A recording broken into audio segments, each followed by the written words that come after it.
My lovely students, welcome to Mythological. In this session, we'll be discussing questions from first practice test for NMCT. Or I've made that practice set. You can check out that test, practice that test from the given link top पे pin कर दूंगा और description में जाके भी checkout कर सकते हो. तो पहले अपने एंड पे प्रैक्टिस कर लो टेस्ट को, उसके बाद सॉल्यूशन देखो या फिर साथ में पैरेलली क्वेश्चन सॉल्व करते रहो. Depends on you totally. Start करते हैं सेशन को. And if you not already subscribe you can subscribe to the channel. Also, join Telegram channel Mythological and can message me on Telegram at ADITYAKT. So, first of all, there are 4 sections in the test, as you all know. Section 1, verbal abilities से start करते हैं. So, first of all, there is a passage and there are 3 questions based on the passage. So, read the passage first and solve these questions. So, the passage is saying the paradox of corporate efficiency is that while streamlining processes reduces waste, it often eliminates the very redundancy required for resilience. Just-in-time supply chains were hailed as the pinnacle of operational excellence until a pandemic exposed their fragility. A modern firm must now pivot from optimization to anti-fragility, a state where chaos does not break the system but strengthens it. However, shareholders addicted to quarterly leanness view redundancy as the fat and not muscle. Interpretation क्या हुआ इस passage का कि paradox is there of corporate efficiency. Paradox of corporate efficiency. Paradox यानी कि two or more items which are related to some concept और जो आपस में strange है, जिनका connection strange है या फिर antagonistic है, यानी कि एक कुछ बात कर रहा है दूसरा कुछ बात कर रहा है, contrast में है. तो paradox क्या है of corporate efficiency? That while streamlining processes reduces the waste, it often eliminates the very redundancy. Redundancy क्या है? Something extra that is needed. So that redundancy is also eliminated because of reduction in waste. And this redundancy is required for resilience. This extra redundancy is required for resilience. But often when streamlining the processes, this is also eliminated. And that is the paradox of corporate efficiency. Just in time, supply chains were hailed as the pinnacle of operational excellence. Now, just in time, supply implies कि जब जरूरत पड़ेगा तब कोई item आएगा. ठीक है, as per the needs. So storage cost is reduced because of these.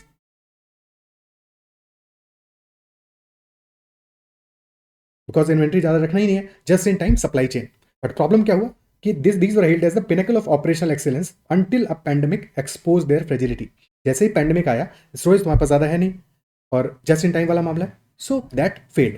Just in time failed during the pandemic and because of the pandemic. So that is what exposed their fragility. The modern firm must now pivot from optimization, corporate efficiency that is being discussed, optimization to anti-fragility. Because pandemic exposed the fragility, anti-fragility, a state where chaos does not break the system but rather strengthens it. Anti-fragility का definition दिया कि chaos is not breaking the system but rather strengthening the system. That is what anti-fragility is. And anti-fragility is basically a term, or anti-fragile is a term that is coined by Nicholas Nassim Taleb. Or at least he gave it some fame to the term, Nicholas Nassim Taleb. In his book, probably the book name is also Anti-Fragile or Anti-Fragility. Anti-Fragile is the book name, most probably. Or, however, shareholders addicted to quarterly leanness view redundancy or that extra needed for resilience as fat and not muscle. Fat यानी कि that is extra fat, accumulated fat. उनको क्या चाहिए? Quarterly leanness चाहिए. First question, which of the following, if true, would most weaken the author's argument regarding shareholders? तो author का argument क्या है about the shareholders? That shareholders are addicted to quarterly leanness. And that is why they view redundancy as some fat and not muscle. ठीक है, muscle को stress दोगे strengthen होगा, but fat extra है, उसको रिड्यूस करना पड़ेगा बॉडी से. That is what the interpretation. Share holders fat की तरह देख रहे हैं, जबकि देखना कैसे चाहिए? मसल की तरह देखना चाहिए, so that your system is anti fragile and not fragile, not corporate efficient, isn't it? Which of the following will be weakening the author's argument regarding shareholders? Option A, shareholders generally prioritize long-term sustainability over the short-term profits. If that is true, that shareholders are prioritizing long-term sustainability over short-term profits, तो author का जो last statement है वो negate हो जाता है कि shareholders are addicted to quarterly leanness. That is why they view redundancy as the fat. If their priority is on the long-term sustainability, if that is true, then definitely this will weaken the argument. So option A probably should be the answer.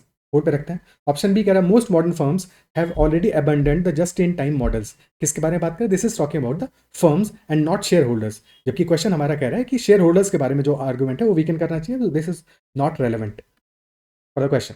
Option C resilience requires capital investment that reduces immediate dividends. Resilience requires capital investment and that capital investment reduces immediate dividends। तो ये तो author का जो argument है कि उसको ही justify कर रहा है somehow, not the answer, weekend नहीं करेगा।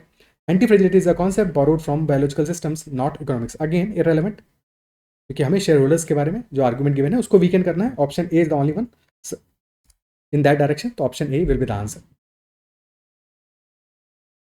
Okay, next question. Question number 2. The author implies that redundancy in a corporate context is which of the following? Redundancy. So that is the extra that is needed. Extra cushion that is needed. Required for resilience. Option A, a sign of poor management and waste. That is not correct. Option B, a necessary buffer against unforeseen shocks. So this is correct. Option C, the opposite of anti-fragility. Not correct. ठीक है, the opposite of anti that is obviously not correct. In fact this is part of anti fragility, not opposite of it. A result of share holder addiction to leanness, not correct. Option B is the answer, that redundancy in a corporate context is a necessary buffer against unforeseen shocks as per the author. Last question for this passage. Which word best replaces optimization as used in the passage to convey the opposite of the author's proposed new direction? Author कह रहा है modern firm must now pivot from optimization to anti-fragility. From optimization to anti-fragility. And question is saying कि which word should be replacing optimization as used in the passage to convey the opposite of the author's proposed new direction. New direction क्या है? Anti-fragile. तो उसका opposite meaning किससे convey होगा? Maximization definitely not.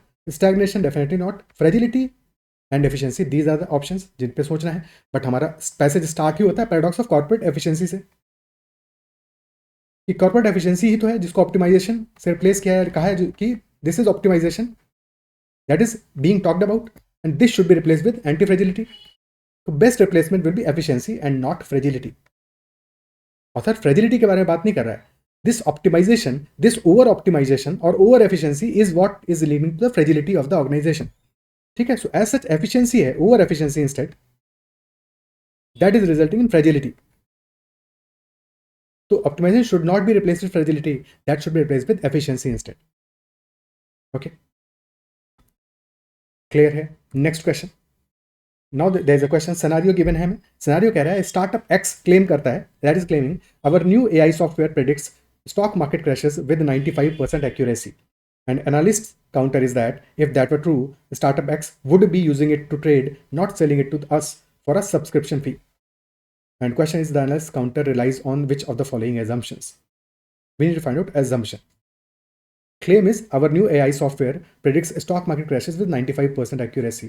And analyst counter is that if that were true, startup X would be using it to trade and not selling it to us for a subscription fee. Now option A, the subscription fee is too low to be profitable. Can that be a valid assumption? कहीं पे भी subscription फी के amount का कम या ज़्यादा होने की तो बात ही नहीं कर रहा है, so this is not correct. Whether that is low or high, we have no idea. Option B, rational actors maximize their own economic advantage before sharing proprietary edges. So if it is actually true that their new AI software of the startup is predicting stock market crashes with 95% accuracy, then definitely that startup will be using it for their own gain instead of selling it for a subscription fee. Isn't it so? So that seems logical, and that seems an assumption as well. Fair assumption. So option B is in the right direction. Option C, AI cannot predict human behavior in the stock market. That cannot be the answer for the argument. Option D, startup X has not legally patented. Again, irrelevant. Option B will be the answer clearly. Okay. Because we need that assumption to hold true for analysis counter. Next question. Choose the correct sequence. Now 4 statements are given. We need to identify the correct sequence of those statements. Statement number 1, this illusion of competence often leads to disastrous strategic decision. Now this illusion of competence, so this definitely is not the starting statement, क्योंकि this से start हो रहा है। अभी this किसके बारे में बात कर रहा है? This is talking about some other statement probably. Second one, managers often mistake luck for skill when analyzing past successes. So 2 can be a starting point. 3, consequently, Now, consequently, so definitely there must be some precursor to this statement. So 3 is also not the starting point. 4, when the market turns, the lack of a true safety net becomes painfully obvious. So between 2 and 4, one of them must be a starting point. तो definitely option C तो answer नहीं होगा. Okay, 2 कह रहा है हमारा managers often mistake luck for skill when analysing past successes. 2 तो कह रहा है कि managers often mistake luck for skill when analysing past success. And then one statement कह रहा है दिस इल्यूजन ऑफ कंपिटेंस. तो वन में जो this is mention, this illusion of competence, this is about the second statement कि managers often mistake luck for skill and that is the illusion of competence which often leads to disastrous strategic decisions. So 2 should be the starting point followed by 1. And then consequently, so after 1 there should be 3. Consequently, they double down on risky strategies believing they have a winning formula. And after 3, it should end at 4. When the market turns, the lack of a true safety net becomes painfully obvious. 2, 1, 3, 4 should be the answer, option A. And as such, this particular set of statements is talking about related to Dunning-Kruger effect. Dunning-Kruger effect. About the biases, which is about experience versus confidence of a person.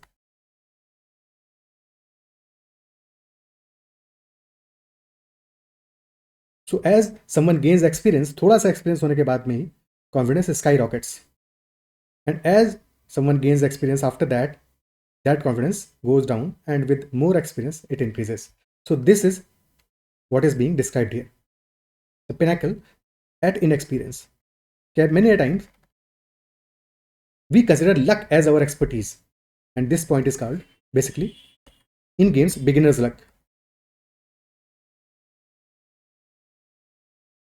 Many times we understand this luck as our skill, and that is a problem because that is where learning stops. Okay, next one. The CEO's speech was a panegyric on the company's history, carefully omitting the recent scandals. What does the word in the bold mean? Panegyric का meaning क्या होगा? Panegyric on the company's history, carefully omitting the recent scandals. यानी कि जो negative part है उसको तो omit कर दिया. तो if that has been omitted, तो it cannot be a critical analysis. It cannot be a detailed timeline because important parts, some important parts have been omitted. The negative parts have been omitted. So option B is the answer, lofty praise. Subtle difference is not the answer. Answer is lofty praise. Panegyric implies lofty praise. Next question. Scenario is given that sales of EVs have doubled in city Z while sales of petrol cars have dropped by 10%. However, total petrol consumption in city Z has remained constant. EV sales has increased, doubled, while sales of petrol cars has dropped by 10%. But even after that, total petrol consumption has remained constant. तो almost similar ही है. So which explains this discrepancy? कि जब हमारा petrol car का sales has dropped तो somehow petrol consumption should also have dropped, but that has not dropped.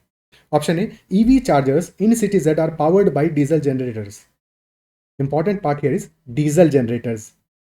सो उनमें तो diesel consume होगा, पेट्रोल कंजम्पशन नहीं होगा. तो option A is not explaining it.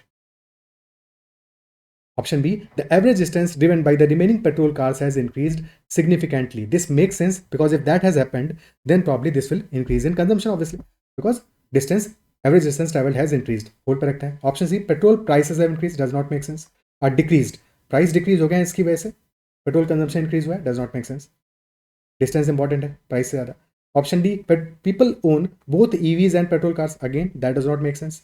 अगर दोनों own करते हैं तो उससे टोटल पेट्रोल कंजम्पशन कैसे इंक्रीज होगा? तो option B is clearly the winner here, that average distance driven by the remaining petrol cars has increased significantly. That is the explanation for given statement, given scenario. Next question. The negotiation reached an fill in the blank, neither side would concede on the valuation. So this is kind of a stalemate, a impasse. Answer is impasse or deadlock. Stalemate, deadlock or impasse, where neither side is going to concede on the valuation. Okay. Next one. Identify the error. Neither the manager nor the interns was aware that the data had been manipulated before it reached the server. So this should have been were, and hence answer will be option A. Was is the error in this particular statement. Next question. Fiduciary trust analogy based question है। Fiduciary का जो relationship trust से है वो relationship हमें options में कहाँ पे दिख रहा है? तो fiduciary is basically a relationship based on trust, based on trust. Fiduciary is a person or an organization that is serving on behalf of another party, a third party, based on trust. ठीक है, so that they might be obliged ethically or legally to work on, to work in place of some other party. तो soldier army का connection definitely different है। Sedition loyalty exactly opposite है एक दूसरे के, not correct. Arbiter impartiality, तो arbiter in an arbitration is a third party that impartially decides between the two parties. तो यहाँ पे relationship similar as given question है, तो option C should be the answer. Doctor surgery not connected in that way, also doctor given है, surgeon नहीं है, not all doctors are surgeons anyway, so D is not the answer. Option C is the clearly answer in this particular question. So this is verbal ability. Now moving on to section number 2, mental ability. So पहले start करते हैं puzzle से, a puzzle with 4 questions. These are the 4 questions. Solve it at your end. पहले फिर solution देखो.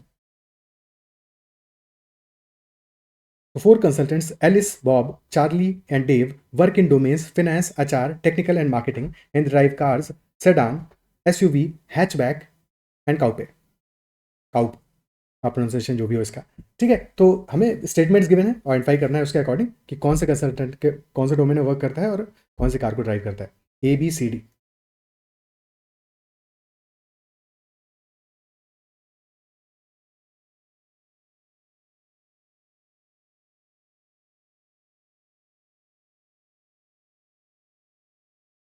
Domain and car. The first statement, HR consultant does not drive a hatchback. So HR is not driving a hatchback. That is given. Done हो गया first statement. Second one, Bob earns more than the cowpay driver. Bob is earning more than cow driver. Technical consultant drives an SUV. Tech one drives an SUV. Alice works in finance. तो पहला fixed point मिला, Alice is working in finance. Dave drives a sedan but earns less than Charlie. So Dave is earning less than Charlie and drives a sedan. Okay.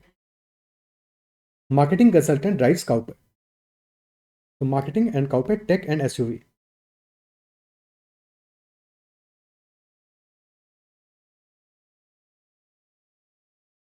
Take and SUV। अब क्या और idea लग सकता है यहाँ से? देखो, Bob is earning more than coupe driver, तो definitely Bob is not driving coupe car for sure. That must be a different person. तो अगर बॉब कॉपे ड्राइव नहीं कर रहा है तो मार्केटिंग एंड कॉपे ये कॉम्बिनेशन बॉब के साथ तो नहीं होगा। और सेडान ड्राइव कर रहा है डी, तो डी में भी ये कॉम्बिनेशन फिट नहीं बैठेगा। And definitely C must be in marketing and driving coupe car. Okay, clear है? तो मार्केटिंग वाला मामला फिट हो गया। Now tech SUV, definitely then B must be driving SUV and is working in tech. Fin आ गया, financial आ गया, take आ गया, मार्केटिंग आ गया, HR में होगा देव। और फिर तीनों कार आ गई हमारी, SUV, कॉपे, सेडान, बच गई हमारी hatchback. That must be driven by A. पूरा ऑर्डर फिक्स हो गया अपना। Okay, question number 1, who works in HR? Answer is Dave is working in HR। Okay, next question, which car does Alice drive? Alice is driving a hatchback. Option A. Which combination is definitely correct? Bob, technical SUV. And yes, that is correct. Bob, technical SUV. Option A is the correct answer. And last question, who earns the most? Bob or person driving the cowpay or Charlie or cannot be determined. तो हमें given क्या है, information जो given है उसके according Bob is earning more than coupe driver which is C. तो Bob is earning more than Charlie and Charlie is earning more than Dave. But Alice के बारे में देयर इज नो आइडिया कि Alice का यहाँ पे किस ranking में रहेगा अर्निंग। तो एलिस कैन बी मैक्सिमम और बॉब कैन बी मैक्सिमम, तो definitely we can not determine that. तो answer will be can not be determined in this case, because Alice can also be answer. अगर Alice और Bob given होता तब फिर वो answer हो जाता हमारा, because for sure Bob is earning more than Charlie and Charlie is earning more than Dave. तो एलिस और Bob could have been the answer. Determine तो नहीं कर सकते, बट ये तो पता है कि इन दोनों में से ही कोई एक हो। Next question, statement given is only if you have a premium pass can you enter the VIP lounge.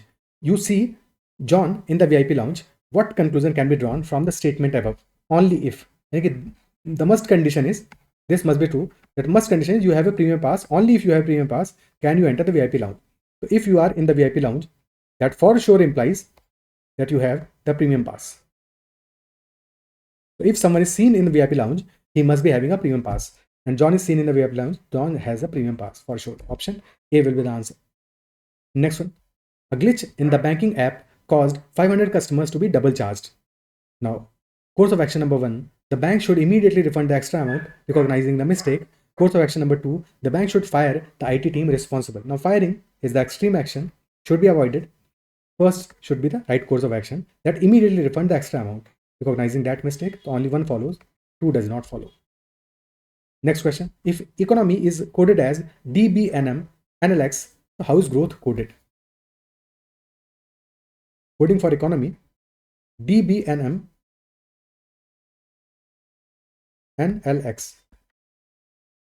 तो E-1D, C-1B, O-1N, N-1M, सारे के सारे केसेस में क्या किया हमने, -1 किया है।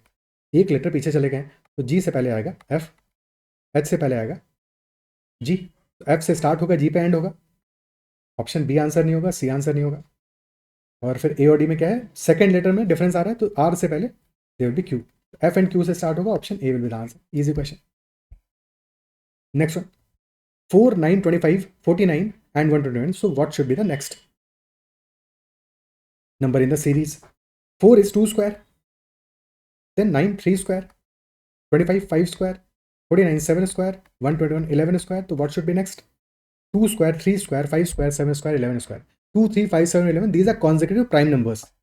तो अगला नंबर होगा हमारा 13 square, which is 169. Option B will be the answer. Okay, क्या ये क्लियर है? Next question, next section, section number 3, managerial ability. So first question, remote employee delivers great work but is offline during the core hours, annoying the team. So what action serves the best? Delivers great work but he is offline during the core hours. So that is what is annoying the team. So what action serves the best? Option A, mandate 9 to 5 online presence. So he is delivering great work though he is not online during the core hours. ठीक है, तुम्हारे लिए core hours में उसका online रहना important है, definitely important. कब है? Because that is annoying the team, तो टीम के साथ जब मीटिंग होना है उसके लिए इंपॉर्टेंट है, but not otherwise, because he is anyway delivering great work otherwise also. तो इज इट मैंडेटिंग नेसेसरी? क्या नेसेसरी है? नेसेसरी नहीं है, बट यस मीटिंग्स तो होंगी, अटेंड करनी पड़ेंगी, तो उनके लिए तो उसको अवेलेबल रहना पड़ेगा. तो that availability we need. Mandating 9 to 5 presence hold पे रखते हैं. Ignore team complaints as employees delivering great work. This is not the answer, because ignore नहीं करेंगे. कोई भी कंसर्न है, कोई प्रॉब्लम है, that problem must always be addressed. ठीक है, problem must always be addressed. Ignore करना तो is never a solution. Option B is definitely wrong. Option C, establish a core overlap window for meetings. Important, establishing a core overlap window solves our problem because he is delivering great work even otherwise, but core overlap window will ensure that all meetings are attended by him for sure and he is available for those meetings. So option C is definitely better than option A, mandating 9 to 5 presence, and firing him definitely not. That is an extreme step and not needed. Next one, client asks for an impossible feature with the current budget. Manager is asking you to make them happy, so what should you do? So he is asking about an impossible feature within the current budget, so that is not possible in the current budget. Manager is asking you to make them happy. So how can you make them happy? What should you do? Option A, agree and figure it out later. अब पहले agree कर दिया, अभी पता ही नहीं, अभी पता है इम्पॉसिबल फीचर है, और फिर भी एग्री कर दिया, तो दैट इज ओवर प्रोमिसिंग, और फिर बाद में डिलीवर कम कर पाओगे, पॉसिबल ही नहीं है. So that is not the right approach. Do not agree for things you can not deliver, because ultimately वो निगेटिवली इंपैक्ट करेगा तुम्हारे प्रोजेक्ट को, तुमको. Explain constraints and offer a scaled down alternative. That makes sense. Honestly, explain the alternative options, explain the constraints, and offer a scaled down alternative. So that way you are giving a promise for what you can deliver. Option C, tell client to discuss with the manager. Now you are shedding responsibility here. ठीक है, shedding your responsibility, what you have to do, वो तुम कह रहे हो कि जाके manager से ही बात कर लो, so that is not right, that is very weak and that is not the answer. Option D, agree but ask to double the project budget, again this is also not right. Option B will be the answer, कि agree पहले कर लो, बाद में कहो कि double करो budget को. That is also not making sense. So option B is the answer. Explain the constraints and offer a scaled down alternative instead. And then if client desires, he can invent the budget anyway if he wants to. Next question. In BCG matrix, a project with high market share in a slow growing industry is called which of the following? Star or dog or question mark or a cash cow? A project with high market share in a slow growth industry in BCG matrix. The answer is cash cow. So there are two dimensions for a BCG matrix. One is market share, one is the growth.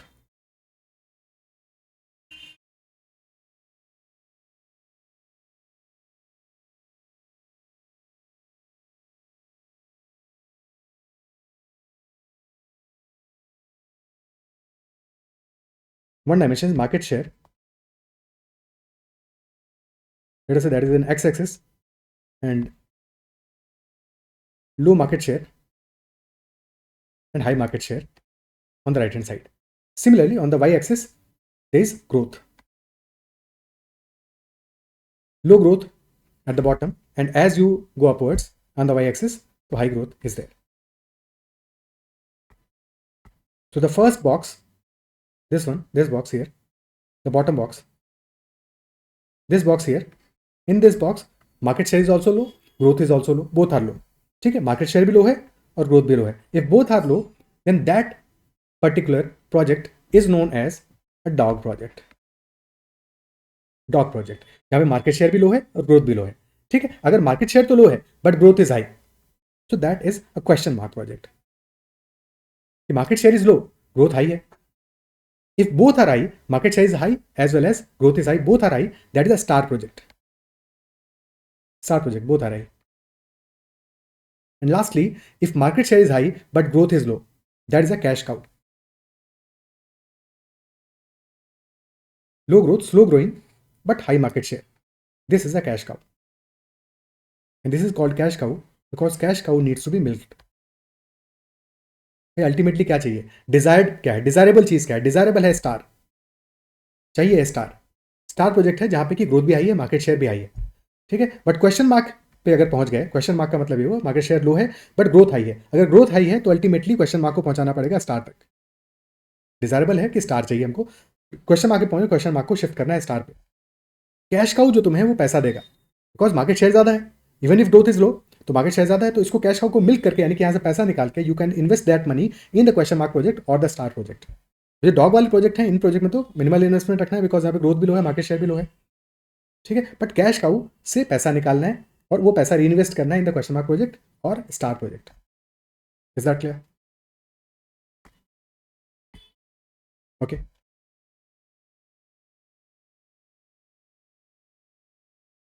अब एक example देख लेते हैं. जैसे for example in cold drink industry star कह सकते हैं Thums Up को. Thums Up is the star for Coca Cola brand. ठीक है, और फिर cash cow is Coca Cola and question mark is Sprite and dog low growth low market share, that is Diet Coke. Growth भी खास नहीं है और मार्केट शेयर भी ज़्यादा नहीं है. तो धीरे धीरे इसका भी मार्केट शेयर बढ़ रहा है डाइट कोक का, because of sugar free content, but otherwise this is the basic scenario. Clear है? या टाटा कंपनी के लिए करें, टाटा के लिए करें, तो for Tata star project is there Tata Steel और Tata Motors. Those are star projects.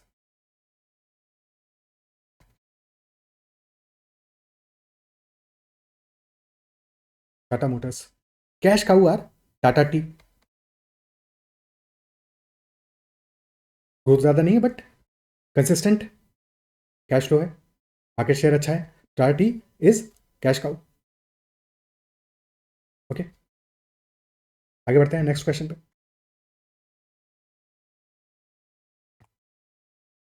Your star performer, who is responsible for around 40% of sales revenue for the company is inflating expense reports. So what should be your first step? He's a star performer, responsible for around 40% of the sales revenue, but he's also inflating expense reports. So what should be the first step? Fire them immediately. Extreme step है, बिल्कुल नहीं करेंगे. Immediately fire तो नहीं करेंगे. Option B, ignore it because revenue is much more important than cost. Ignore भी नहीं करेंगे, प्रॉब्लम है, उसको एड्रेस करना पड़ेगा. इग्नोर नहीं कर सकते. Option C, deduct it from salary without any discussion. Option D, discuss with him privately to correct his behaviour. तो पहले डिस्कस करेंगे, उसके बाद में सैलरी से डिडक्ट कर सकते हैं, बट पहले डिस्कस करेंगे to correct his behaviour. Option D is the best answer. Next question, which best describes the sunk cost fallacy? Option A, refusing to invest because a project is expensive. That is not sunk cost fallacy. Sunk cost fallacies, जो cost चला गया उसकी वजह से बाद में और investment करना. Option B, continuing a failing project because you already spent money on it. That is exactly sunk cost fallacy. That you are continuing a failing project, तुम्हें पता है कि ये प्रोजेक्ट फेल होगा, बट इसके बाद भी you are spending money on that particular project, क्योंकि ऑलरेडी बहुत सारा पैसा लग चुका है. जैसे हम लाइफ में बहुत बार करते हैं कि एक डिसीजन हमें पता है कि ये सही डायरेक्शन में नहीं जाने वाला, बट इसके बाद भी हम उस डिसीजन के साथ में लगातार कंटिन्यू कर रहे हैं बिकॉज बहुत सारा टाइम हम उस पर लगा चुके हैं, बहुत सारा एफर्ट हम उस पर लगा चुके हैं, बहुत सारे इमोशंस अपने लगा चुके हैं इन सम रिलेशनशिप. बहुत सारा हमने अपना इमोशंस लगा दिए हैं, टाइम लगा दिया है, इन्वेस्टमेंट कर दिया है, और अब हमको लग रहा है कि ये काम नहीं करेगा एंड में, बट फिर भी हम उस पर टाइम अपना लगाते जा रहे हैं, इमोशंस लगाते जा रहे हैं. तो that is what is sunk cost fallacy, कि ऑलरेडी जो टाइम लगा दिया है, जो एफर्ट लगा दिया है, वो तुम्हें फ्रूट नहीं दे रहा, तो आगे और उस पर टाइम लगाना, एफर्ट लगाना, मनी लगाना इज नॉट वर्थ. डेफिनेटली एक जो पैसा चला गया, जो अमाउंट चला गया, जो इमोशन चले गए, जो कुछ भी जा चुका है वो तो चला गया, बट जो बचा है उसको बचा के रखना है. तो that is what it is. ठीक है, you should not be continuing with a failing project if that is already failed and you know it for sure. There is no point. Option B is the answer for this case.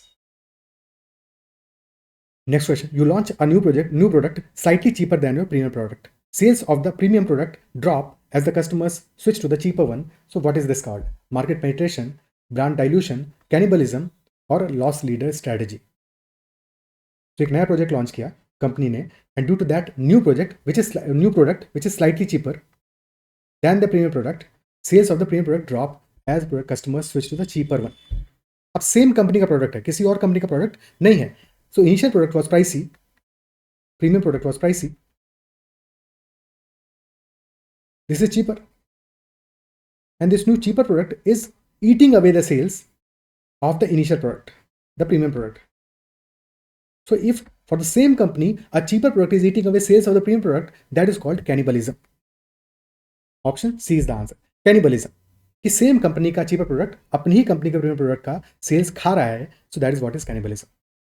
Okay, market penetration क्या है, कि same market में penetration ज़्यादा किया, यानी कि same market में अपना ग्रोथ किया. So growth in the same market, that is market penetration. Increase in market penetration, growth in same market. This could be due to ads, due to marketing, or due to maybe other factors. Growth in the same market, that is market penetration. Increase in market share. Brand dilution. For example ये जो case है हमारा, कि एक नया product launch किया, अब ये प्रोडक्ट क्या है, चीपर है, इसकी वजह से क्या हो रहा है, प्रीमियम प्रोडक्ट का सेल खा रहा है. अब टाइम बढ़ेगा, जैसे जैसे टाइम बढ़ेगा ये सेल खाता रहेगा, और इसके बाद में क्या हो, ब्रांड डाइल्यूशन हो जाएगा, बिकॉज सेम ब्रांड जो पहले एक प्रीमियम प्रोडक्ट की वजह से जाना जा रहा था, now that will be known for a cheaper product.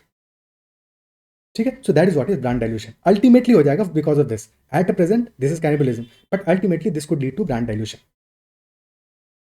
Okay, loss leader strategy, that is to start by selling something cheap.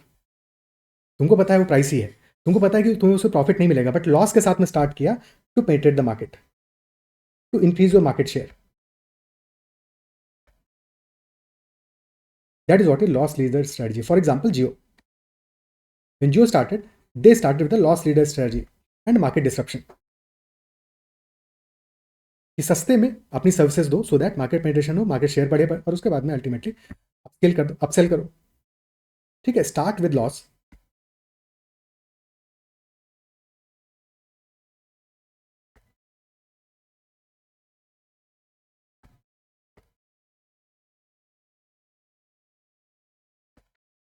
To increase market share,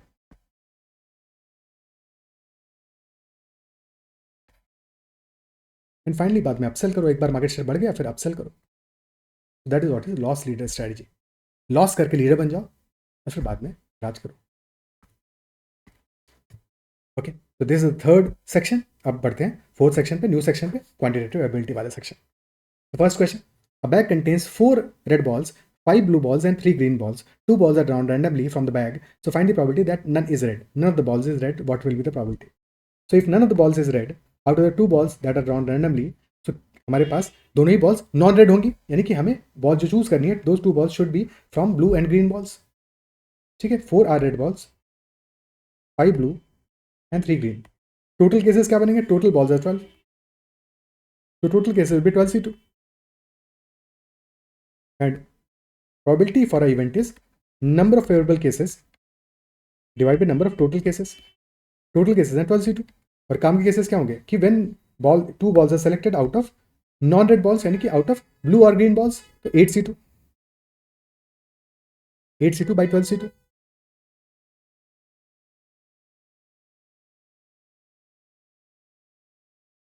Eight into 7 by 2 by 12 into 11 by 2.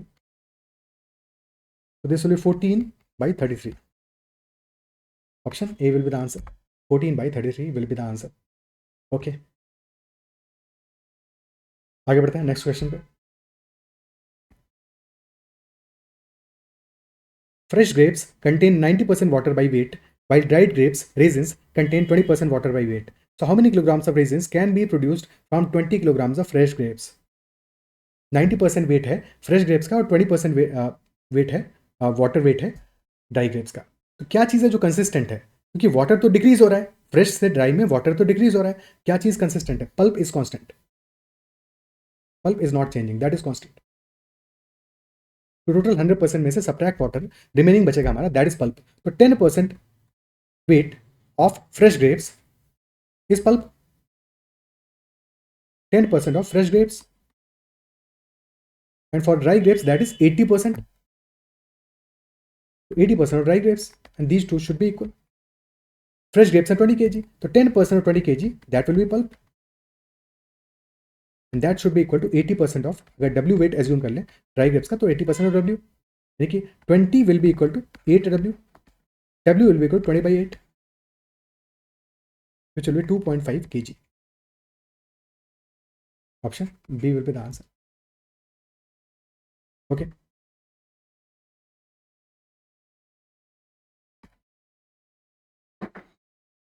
या फिर ऐसे समझो कि जब percentage और wait दोनों multiply हो रहे हैं दोनों केसेस में, भाई A into B is equal to सी।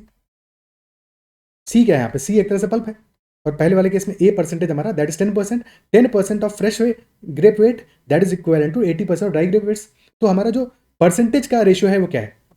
अगर A into B if that is equal to C, तो अगर ए का रेशियो आ रहा है हमारा, इफ सी इज कॉन्स्टेंट, तो कॉन्स्टेंट है, तो इफ सी इज कॉन्स्टेंट, तो अगर ए का रेशियो आ रहा है हमारा पी इज टू क्यू, तो बी का ratio will be just opposite Q is to P, क्योंकि हमारा अल्टीमेट प्रोडक्ट इज कॉन्स्टेंट। तो सेम बात यहाँ पे कर सकते हैं कि for as far as percentage is concern, तो 90% 20% तो हमारा वाटर का रेशियो है, पल्प का रेशियो होगा 10% 80%, तो पल्प बोल रहे हैं, हाँ पल्प का परसेंटेज रेशियो होगा 10% इज टू 80%, यानी 1:8। अगर 1:8 रेशियो आ रहा है पल्प का परसेंटेज रेशियो, तो वेट का रेशियो आ जाएगा 8:1, और 8 का वैल्यू है 20 kg, यानी 1 का वैल्यू हो जाएगा 2.5 kg। 2.5 kg must be the dried weight, dried raisins का वेट। ओके, क्लियर है? Next question, a driver travels from city A to city B at an average speed of 60 km per hour. At what speed must he travel on the return journey so that his average speed for the entire round trip becomes 120 km per hour? What should be the average speed of the return journey? Overall average speed आ रहा है 120. So if speed is A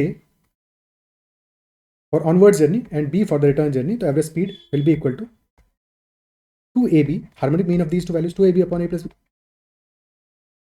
A is equal to 60, B की value find out करनी है, तो 2 into 60 into B divide by 60 plus B, that is equal to average speed which is 120। 120 से 120 cancel out हो गया, तो B is equal to 60 plus B, that implies 0 is equal to 60 which is not possible. तो definitely no possible speed is there, it is impossible, चाहे वो किसी भी speed से जाए, दिस इज नॉट पॉसिबल। ठीक है, this is not possible because 60 की स्पीड से गया था, onward journey was at the speed of 60, so 120 double that speed cannot be the average speed even if वो infinite की स्पीड से जाए, that is not possible। Is that clear? Okay, 120 is not possible. Even if वो कुछ भी speed अपनी ले, वो 1000 की स्पीड से भी जाएगा तो भी एवरेज स्पीड हमारा 120 नहीं हो पाएगा, यानी कि 60 का डबल नहीं हो सकता। That is not possible. Okay, if onward journey ka speed was s km/h, let us say, then average speed in all cases, no matter what his speed is in the return journey, that will always be less than equal to 2s for sure, always. Okay, next question. Avanki climbs a 12-meter greased pole. In the first minute he climbs 2 meters up. In the next minute he slips 1 meter down. If this pattern continues, exactly how many minutes will it take him to reach the top? So in the first minute he is rising 2 meters, climbing 2 meters, and in the second minute he is slipping 1 meter. Effectively in 2 minutes कितना travel कर रहा है, कितना climb कर रहा है? 1 meter in 2 minutes. और यही कहानी चलती रहेगी। सो 1 मिनट 2 मिनट्स, फिर 4 मिनट्स में 2 मीटर होगा, 6 मिनट्स में 3 मीटर होगा, एंड सो ऑन। उसको टोटल कितना चलना है? 12 metres he has to climb in total. But जब भी कभी ऐसा क्वेश्चन आएगा तो हमेशा याद रखना कि लास्ट में क्या होगा। लास्ट में जब वो एक लेवल पे आ जाएगा तो after that when he climbs 2 metres and reaches top, फिर तो स्लिप नहीं करेगा ना। तो लास्ट वाले केस में ध्यान रखना कि लास्ट में when he climbs he will not be slipping. तो लास्ट में हमें ultimately since he is climbing 2 metres in one go in 1 minute, तो लास्ट में पहले 12 - 2 यानी कि 10 मीटर्स कब तक पहुंचेगा ये देख लो, और लास्ट में बस उसको 1 मिनट में फिर वो क्लाइंब करके टॉप पे पहुंच जाएगा। टॉप पे पहुंचने के बाद में ही विल नॉट बी स्लीपिंग। तो वो एरर होगा अगर तुम सीरियसली करोगे 1 मीटर इन 2 मिनट्स, तो इंटू 12 कर दोगे तो आंसर 24 आ जाएगा। 24 तो खैर ऑप्शन में गिवन भी नहीं है लकीली, बट वो 24 will be a wrong answer. Okay, तो यहाँ पे अप्रोच क्या होगा कि 1 मीटर इन 2 मिनट्स, तो हमें पहले पहुंचाओ इस मंकी को 10 मीटर्स तक। 12 मीटर्स टोटल पहुंचना है, 2 मीटर्स एक बार में जंप लेगा, तो 12 - 2 10 मीटर्स पे इसको पहुंचा दो। तो 1 meter in 2 minutes multiplied by 10, यानी कि 10 meters will be reaching in 20 minutes. And at last in the next 21st minute, 1 minute में ही विल बी क्लाइंबिंग 2 मीटर्स, तो 10 + 2 12 मीटर्स पहुंच जाएगा। टॉप पे पहुंचते ही अब तो स्लिप नहीं करेगा, तो answer will be 21 minutes, option C. Okay, next question. In a survey of 100 students, 70 like coffee, 75 like tea, 80 like juice, and 85 like milk. So what is the minimum number of students who like all 4 beverages? 70 are liking coffee, 75 tea, 80 juice, and 85 milk. Minimum number of students who like all 4 beverages. What will be the minimum value of the students who like all 4? Total 4 beverages हैं, minimum number चाहिए हमें कि सारे के सारे like करने वाले minimum number कितने हो, मिनिमम स्टूडेंट्स कितने होंगे। So let us assume that number is equal to x. Who like all 4, that number is equal to x. Now sum of 70 plus 75 plus 80 plus 85. Coffee likers plus tea likers plus juice likers plus milk likers, that is total is equal to 310. But इसमें कई लोग repeat count हुए हैं भाई। जो लोग 2 beverages like करते होंगे वो डबल काउंट हुए हैं, जो 3 बेवरेजेस लाइक करते होंगे ट्रिपल काउंट हुए हैं, और जिन those who like 4 beverages that have been counted 4 times. तो यहाँ पे मल्टीपल काउंटिंग हुआ है हमारा डेफिनेटली 310 में, इजंट इट सो? ठीक है, क्या है, क्लियर है? तो X are those persons who like all 4 beverages. ठीक है, अभी जो बचे हुए हमारे पर्संस हैं, some of them must be liking 1 beverage, some must be liking 2 beverages, some must be liking 3 beverages, and so on. We need to minimize this number. Minimize this number. अब यहाँ पे 0 बेवरेज लाइक करने वाला तो कोई नहीं होगा, क्योंकि हमने सिर्फ और सिर्फ लाइक करने वालों को ही काउंट किया है। ठीक है, सो डेफिनेटली मिनिमम हमें चाहिए, मिनिमाइज करना है एक्स को, एक्स हैज टू मिनिमाइज, तो बाकी सारी वैल्यूज को मैक्सिमाइज करना है। Every other value have to maximise, यानी कि persons liking 1 beverage that has to be maximized, persons liking 2 beverage that has to be maximized, persons liking 3 beverage that has to be maximized. तो कैसे maximise करें? Maximise तब हो पाएगा जबकि persons liking 3 beverages को मैक्सिमाइज कर दें, लेकिन जो रिमेनिंग नंबर बचा है, if x is the persons liking all 4, तो रिमेनिंग विल बी 100 - x। अब ये सारे के सारे 100 - x अगर 3 बेवरेजेस को लाइक करें तो x will be minimised in that case, because ultimately this 310 अगर हम माने this is a, this is b, this is c, तो x plus A plus B, और बी को डबल काउंटिंग हुआ होगा यहाँ पे, तो प्लस 2b प्लस 3c, ठीक है, और x आ जाएगा 4x क्योंकि 4 टाइम्स काउंट हुआ है। This will be equal to 310।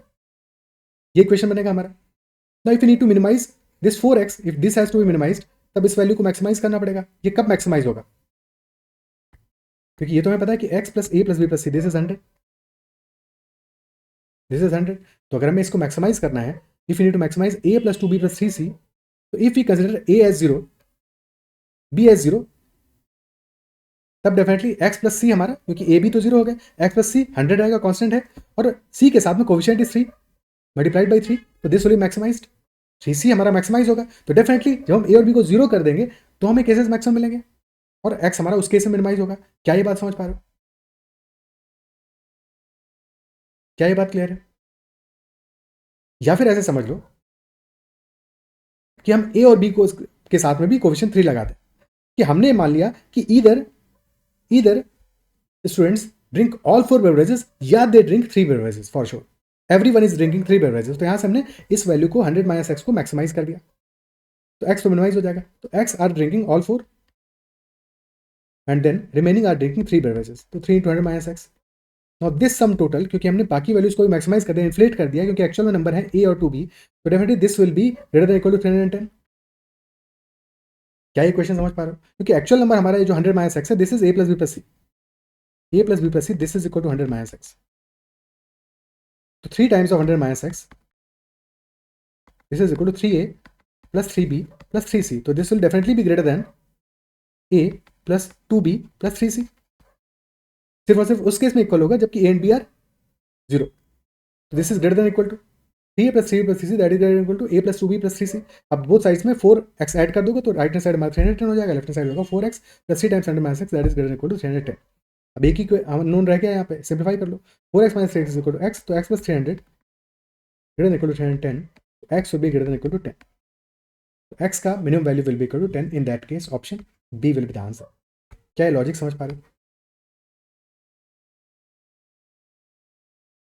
Okay, in short कैसे करेंगे? टोटल नंबर हमारा आ गया था 310, इन शॉर्ट ये करेंगे कि टोटल 4 बेवरेजेस आर देयर, तो 310 माइनस 4 बेवरेजेस, तो 4 minus 1 times 100, this will be our answer. और लॉजिक उसका ये इक्वेशन है जो हमने फॉर्म किया, 310 minus 4 minus 1 times 100, so this will be 10, this will be our answer in short. Approach कैसे किया इस क्वेश्चन को? That is this method. Okay, अब अगर हमें x को मैक्सिमाइज करना होगा तब फिर हमें बचे हुए पोर्शन को मिनिमाइज करना होगा। अगर क्वेश्चन ये पूछता है कि what is the maximum number of students who like all 4 beverages, तब फिर बचे हुए को मिनिमाइज करना होगा हमें। इन दैट केस बचे हुए को मिनिमाइज कैसे करेंगे कि सारे के सारे पर्सन एक ही बेवरेज लाइक करें, तो फिर उस केस में हम a को मैक्सिमाइज करेंगे, b और c को 0 कर देंगे, तो this will be 4x plus 100 minus x, that will be less than equal to 310, तो वहाँ से हमारा x less than equal to 70 आ जाएगा। तो वो हमारा तरीका होगा टू मैक्सिमाइज दिस, मिनिमाइज करने का तरीका हमने देख लिया। Is that part clear? Okay, second approach क्या हो सकता था कि हमें लाइक पता है फॉर दीज 4 कि 70 are liking coffee, 75 are liking tea, 80 are liking juice, 85 are liking milk. तो ये लाइक करने वाले होंगे, डिसलाइक करने वाले निकाल लेते हैं यहाँ से। Okay, so if 70 are liking coffee तो रिमेनिंग 30 डिसलाइक कॉफी, भाई लाइक तो नहीं करते हो, तो 30 are disliking coffee. Similarly, 75 like tea, so 25, remaining 25, 100 minus 75, those people, those students dislike coffee, dislike tea. Juice के लिए यही नंबर क्या बनेगा हमारा 20 होगा, and 15 for milk. We've calculated number of dislikers for coffee, for tea, for juice and milk. We need to minimize number of students who like all 4 beverages. इसको हमें minimize करना है। तो जो कॉफी डिसलाइक करने वाले ये अलग पर्सन हो, टी डिसलाइक करने वाले अलग पर्सन हो, जूस डिसलाइक करने वाले अलग पर्सन हो, मिल्क डिसलाइक करने वाले अलग पर्सन हो। अगर हम इन सबको सेपरेटली डिस्ट्रीब्यूट कर दें कि those who dislike coffee like all the other 3, those who dislike T like all the other remaining 3, those who dislike juice like all the other 3 and remaining, and those who dislike milk like all the other 3 remaining. So in that case हम 3 beverages like करने वालों को maximise कर रहे हैं ultimately, तो वहां से भी हमें मिनिमम नंबर मिल जाएगा अपना। So this total, sum total will be 30 plus 25 plus 20 plus 15, that is equal to 90. 90 persons are there in total which are definitely not liking all 4, क्योंकि इनमें से 30 are disliking coffee, liking all 3 others. 25 are disliking tea, liking all 3 others. 20 are disliking juice but liking all 3 others, and 15 are disliking milk but liking all the remaining 3. तो 90% हैं जो कि definitely not 4 में like कर रहे हैं, they are not liking all 4. The remaining 10 will be our answer. That minimum 10 students must be liking all 4. 100 minus 90 will be our answer. क्या ये लॉजिक समझ में आ रहा है? Okay, next question, last question. The question is x is an even integer, और फिर हमें 2 स्टेटमेंट्स गिवन है और डेटा सफिशिएंसी क्वेश्चन है. Is x an even integer और नॉट? पहला स्टेटमेंट कह रहा है x into x plus 1 is a even integer. X into x plus 1 that is a even integer. क्या यहाँ से इंफॉर्मेशन कंक्लूड कर सकते हैं that x will be even? X into x plus 1, this is 2 consecutive numbers. तो when there are 2 consecutive numbers and those are multiplied, तो definitely the product will be even. क्योंकि अगर पहला ही odd होगा तो second even होगा, first even होगा, second odd होगा, product will always be even. So we cannot conclude whether x is even or odd. Not sufficient. Second statement, 3x plus 4 is even.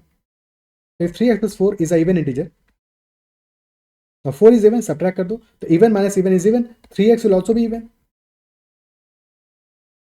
और 3x में 3 part तो odd है, 3 odd है, यानी कि x must be even.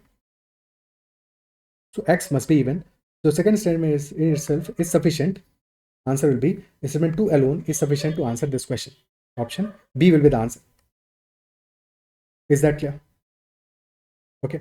So these are all the questions in this session. I believe जो भी discuss किया वो सारी बातें क्लियर हुई होंगी. फिर भी किसी क्वेश्चन का डाउट रहता है तो कमेंट जरूर मेंशन करना. And if you like this session then make sure hit the like button as well as subscribe to the channel if you have not already done so. You can join the Telegram channel Methodological or can message me on Telegram at ADITYAKT. That is all for this session. Bye bye. Take care and keep learning.